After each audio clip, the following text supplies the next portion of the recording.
अगर आप पुरानी दिल्ली की गलियों से गुजरें तो अचानक नजर आती है एक भव्य सीढ़ियों वाली विशाल इमारत, जामा मस्जिद, जो न सिर्फ दिल्ली की पहचान है बल्कि मुगल स्थापत्य का एक अद्वितीय उदाहरण भी। ये वही जामा मस्जिद है जहां हर शुक्रवार को हजारों लोग एक साथ सजदा करते हैं और जहां से सदियों पुरानी अजान की आवाज आज भी पुरानी दिल्ली की हवा में गूंजती है। दिल्ली की जामा मस्जिद भारत की सबसे बड़ी और सबसे भव्य मस्जिदों में से एक है, जो आज भी शाहजहां के गौरवशाली शासन की निशानी बनकर पुरानी दिल्ली के दिल में खड़ी है। इसकी कहानी उतनी ही दिलचस्प है जितनी इसकी खूबसूरती। सन 1644 ईस्वी में मुगल बादशाह शाहजहां, जिसने ताजमहल जैसे अद्भुत चमत्कार का निर्माण करवाया था, उसने निश्चय किया कि वह अपनी नई राजधानी शाहजहानाबाद यानी आज की पुरानी दिल्ली में एक ऐसी मस्जिद बनवाएगा जो इस्लामी आस्था, स्थापत्य कला और शाही वैभव का प्रतीक बने। शाहजहां का सपना था कि यह मस्जिद न केवल नमाज पढ़ने की जगह हो बल्कि एक ऐसी पहचान बने जो मुगल साम्राज्य की महानता को आने वाली पीढ़ियां याद रखें। इसी सपने की शुरुआत हुई 1644 में, जब दिल्ली की ऊंचाई पर लाल किले के ठीक सामने इस भव्य मस्जिद का निर्माण शुरू हुआ।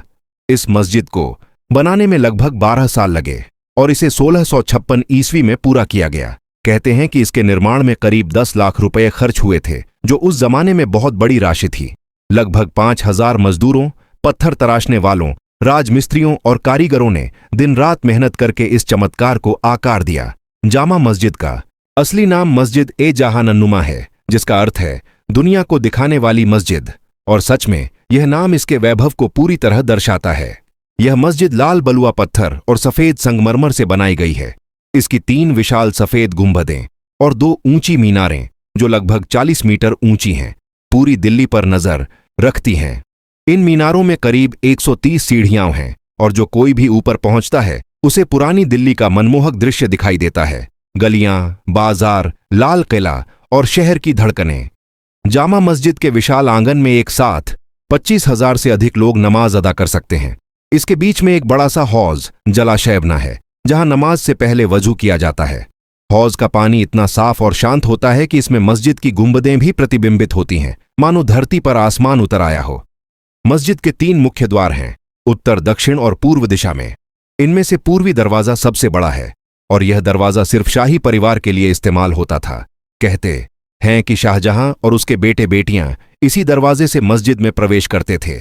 इस दरवाजे से जुड़ी एक और रोचक बात यह है कि कुछ इतिहासकारों का मानना है कि मस्जिद के नीचे गुप्त सुरंगें थीं जो लाल किले तक जाती थीं, ताकि बादशाह बिना किसी रुकावट या खतरे के मस्जिद तक पहुंच सके।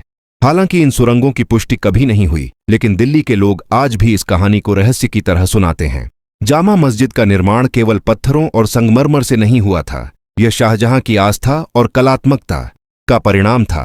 कहते हैं जब मस्जिद बनकर तैयार हुई तो शाहजहां ने यहां पहली नमाज खुद अदा की थी। उस दिन मस्जिद के चारों ओर हजारों लोग जमा हुए थे और पूरा शाहजहानाबाद ईमान की रोशनी से जगमगा उठा था। शाहजहां ने इस मस्जिद को सिर्फ इबादत की जगह नहीं बल्कि एकता और शांति का प्रतीक बताया था। लेकिन इतिहास ने जल्दी ही करवट बदली। उनके बेटे औरंगजेब ने उन्हें आगरा के किले में कैद कर लिया। कहते हैं कि शाहजहां अपनी बनाई इस मस्जिद को आखिरी बार लाल किले की खिड़की से देखना चाहते थे, पर उन्हें वह दृश्य कभी नसीब नहीं हुआ। जामा मस्जिद ने सिर्फ मुगल द्वार ही नहीं बल्कि ब्रिटिश शासन और आजादी के आंदोलन तक का इतिहास देखा है। 1857 ईस्वी के स्वतंत्रता संग्राम में यह मस्जिद कई क्रांतिकारियों की बैठक का स्थान बनी। अंग्रेजों को यह जगह विद्रोह का केंद्र लगी, इसलिए उन्होंने कुछ समय के लिए मस्जिद को बंद करवा दिया। लेकिन दिल्ली की जनता ने अपनी आस्था से इसे फिर से जीवंत कर दिया। धीरे धीरे यह मस्जिद फिर वही बन गई, इबादत और एकता की पहचान। आज भी यहां रमजान के दिनों में जब शाम को अजान की आवाज गूंजती है तो पूरा इलाका एक जादुई माहौल में डूब जाता है। मस्जिद की सीढ़ियों के आसपास लगी दुकानों में इत्र, मिठाइयां और कबाब की खुशबू हवा में घुल जाती है। हजारों मुसलमान रोजा खोलने के लिए एक साथ बैठते हैं और ऐसा दृश्य दुनिया में शायद ही कहीं और देखने को मिले। अगर ये कहानी आपको अच्छा लगे तो लाइक, सब्सक्राइब करना न भूलें।